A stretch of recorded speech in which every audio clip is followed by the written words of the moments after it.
নমস্কার বন্ধুরা, শর্মা রান্নাঘরে আপনাদের সবাইকে স্বাগত জানাই। আপনারা সবাই কেমন আছেন? ভালো আছেন তো? সবাই ভালো থাকুন। তা বন্ধুরা, আজকে আমার মেনু হচ্ছে এই যে একটা ছোট ইলিশ মাছ নিয়ে এসছে। ইলিশ মাছটা দেখুন 3 পিস হয়ে যায়, মাথা লাগিয়ে দিই মোট 5 টুকরো। কিন্তু মাছের পেটে কতটা ডিম দেখুন, ভর্তি ডিম। তাই এই মাছটা আমি কাঁচকলা আলু দিয়ে ঝোল করব। আর তার সঙ্গে থাকছে হচ্ছে এই যে গাজর, ক্যাপসিকাম, বিনস, সিম এসব দিয়ে একটা চচ্চড়ি মতন করবো। তো বন্ধুরা, আপনারা আমার ভিডিওটা দেখতে থাকুন। যে বন্ধুরা, মাছটা আমি এবার নুন হলুদ মাখিয়ে ভেজে নেব। মাছটা পরিষ্কার করে বাজার দিয়ে কেটেই নিয়েছিলাম, আমি পরিষ্কার করে ধুয়ে নিয়েছি ইলিশ মাছ। আর এই যে সবজিগুলো কেটে নিয়েছি, এই যে কাঁচা আলু আলু আর হচ্ছে কাঁচকলা, আর তার সাথে আছে কাঁচা লঙ্কা। আর এখানে যে একটা চচ্চড়ি ভাজা মতন করব। এই সবজিটা আমি কেটে ধুয়ে পরিষ্কার করে নিয়েছি সব। তাই মাছটা এখন নুন হলুদ মাখিয়ে ভাজা করে নেবো। আর এই কড়াও গরম হয়ে গেছে, কড়াতে আমি এবার তেল দিয়ে দেবো। সর্ষের তেল দিয়ে আমি মাছটা করবো, মাছের ঝোলটা। সবাই তো সর্ষে পোস্ত, আমরাও খাই সর্ষে পোস্ত দিয়ে। তাই আমি প্লেন একটু ঝোল করে খেয়ে দেখবেন ইলিশ মাছের, আরও যদি ইলিশ মাছটা বড় হয় আরও টেস্টি হবে, বেশ খুব স্বাদ হবে। তেলটা গরম হয়ে গেছে, আমি এবার মাছে নুন হলুদটা মাখিয়ে নেবো। সামান্য একটু লবণ, সামান্য একটু হলুদ। মাছটা আমি হালকা করে ভাজবো, বেশি কড়া ভাজবো না।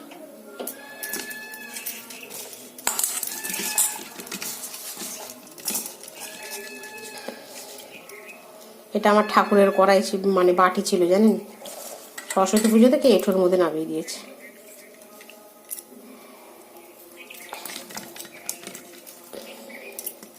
মাছটাকে ভালো করে নুন হলুদ মাখানো হয়ে গেছে, এবার আমি ভেজে নেব। আর তেলটাও দেখুন গরম হয়ে গেছে। মাছের একটু একটু মাছ, কিন্তু পেটে ডিম ভর্তি।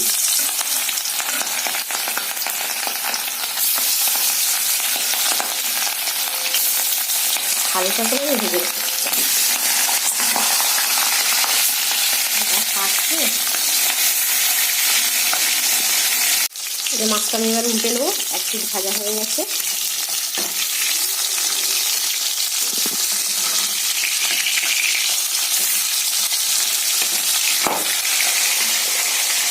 মাছটা ডিম যা খাচ্ছে,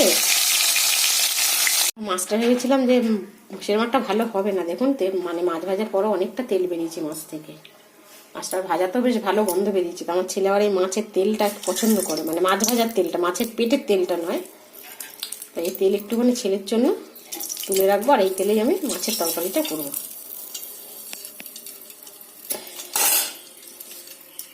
কালো জিরে ফোড়ন দিলাম,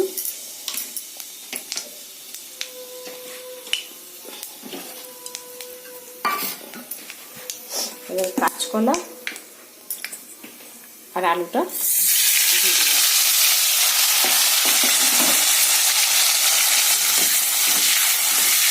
একটুখানি ভাজা ভাজা করে নিয়ে সামান্য একটু।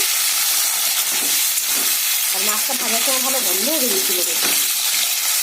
অসময়ের মাছ, ইলিশ মাছ কেমন হবে। এরকম ঝোল আপনারা বন্ধুরা আবার করে খেয়ে দেখবেন, খারাপ লাগে না। বড় মাছ হলে তো আরোই টেস্টি হবে। কাঁচকলা আলু দিয়ে ঝোল। আলুটা যখন ভাজা হয়ে গেছে, আলু আর কাঁচকলাটা, আমি হতে পারে 2টো কাঁচা লঙ্কা দেবো, বেশি না 2টো। আমরা একটু ঝালটা কমে খাই।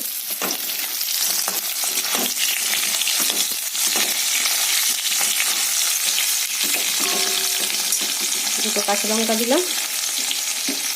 এবার এতে সামান্য একটু হলুদ দেবো, এই 1/2 চামচেরও কম হলুদ। আর ছোটো চামচে 2 চামচ লবণ।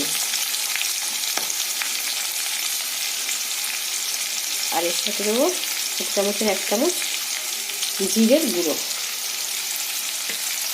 এই মশলাটা আমি ভালো করে একটু কষিয়ে নেব। এটা আর কোনো মশলা আমি অ্যাড করবো না।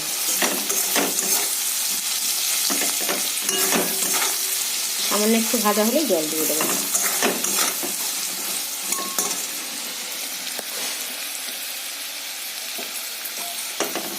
আর লঙ্কার গুঁড়োও দেবো না, কাঁচা লঙ্কা দিয়েই হবে।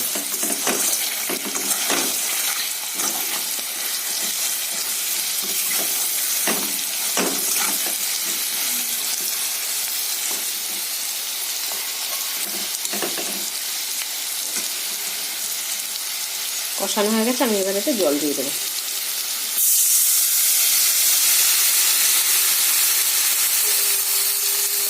ঝোলটা একটু পাতলা পাতলা থাকবে।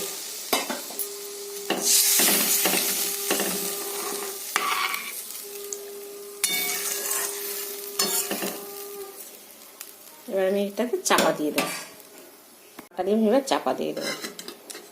এবার একটু ফুটুক, ফুটে উঠলেই মাছের মাথাটা আমি আগে দিয়ে দেবো, তারপর মাছগুলো একটু বাদে দেবো। এই যে বন্ধুরা, মাছের ঝোল টকবক করে ফুটছে, আমি এবার একটু মাছের মাথাটা দিয়ে দেবো। সবজিগুলো এখনো দেখিনি, সেদ্ধ হয়ে গেছে সবজিটা। মাছের মাথাটা দিয়ে একটু ফুটিয়ে তারপর আবার সবজিগুলো দেখবো, আবার চাপা দিয়ে দেবো একটু।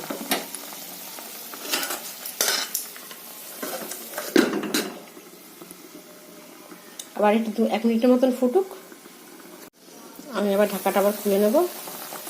এবার আমি একটু মাছগুলো দিয়ে দেবো, দেখি সবজিগুলো কীরকম সেদ্ধ হয়েছে।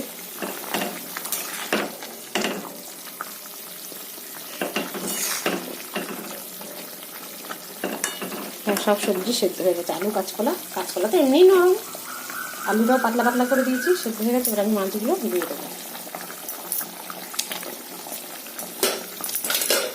পেট ভর্তি ডিম একদম মাছগুলোতে।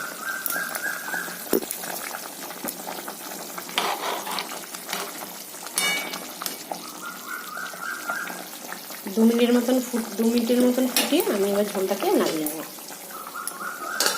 আবার একটু চাপা দিয়ে দিলাম। মাঝে আমি একবার ঢাকনাটা খুলে একটু নুনটা চেক করে নিয়েছিলাম, তার ঝোলের সবই ঠিক আছে, ঝোলটা খুবই টেস্টি হয়েছে। আর এই যে ঝোল আমার পুরো কমপ্লিট। এবার আমি ঝোলটাকে ঢেলে নেব।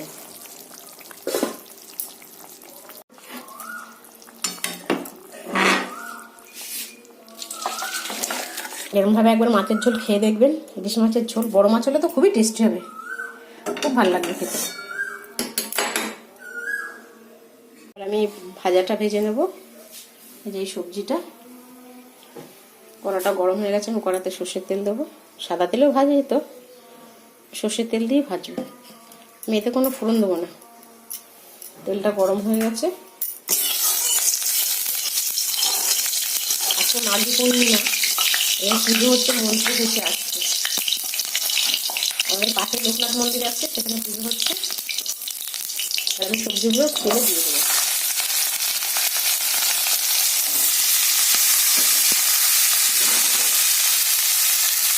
গাজর আছে, সিম আছে, ক্যাপসিকাম আছে, একটা কড়াইশুঁটি আছে, বিনস আছে, দিয়ে একটা ভাজা ভাজা মতন করবো। স্বাদ অনুযায়ী লবণ,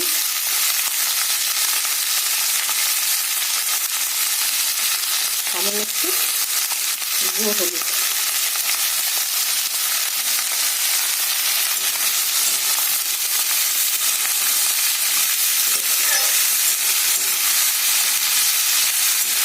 একটু নেড়ে ছেড়ে আমি এটা চাপা দিয়ে দেবো। জল দেবো না, গ্যাসটা কমিয়ে দেবো, হালকা আছে এটাকে সেদ্ধ করবো। এর থেকে যা জল বেরোবে তাতেই সেদ্ধ হয়ে যাবে। ছেলে আজকে স্কুলে গেছে, আজকে আমি একাই ভিডিও করছি, রান্না করছি।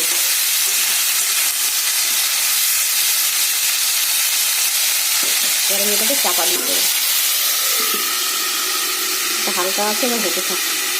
বন্ধুরা, ভাজাটা আমার কমপ্লিট। আমি মাঝে একবার ঢাকনাটা খুলে ভালো করে বেশ নেড়ে দিয়েছিলাম। ভাজাটা আমার হয়ে গেছে, আমি গ্যাসটা অফ করে দেবো।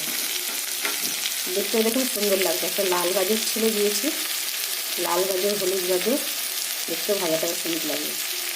ভাজা আর ইলিশ মাছের ঝোল আমার কমপ্লিট। তা বন্ধুরা, ভিডিওটা শেষ করার আগে আমি কিছু বলতে চাই আপনাদেরকে। দেখুন, ভিডিওটা যে আমি বানাচ্ছি, এর পেছনে পরিশ্রম তো আমার আছেই, কিন্তু তার থেকেও বেশি পরিশ্রম হচ্ছে আমার ছেলের। আমার ছেলের হচ্ছে 13+ বয়স ওর।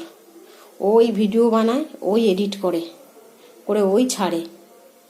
তা বন্ধুরা, প্লিজ আপনাদের কাছে একটা কথা বলছি, আপনারা ভিডিওটা বেশি বেশি করে শেয়ার করুন, সবাই যাতে দেখতে পায়। তাই এই বলেই আমি ভিডিওটা এখানে শেষ করব। তা ভিডিওটা যদি আপনাদের ভালো লেগে থাকে বন্ধুরা, আপনারা লাইক, কমেন্ট, সাবস্ক্রাইব, শেয়ার করে আমার পাশে থাকবেন। টাটা।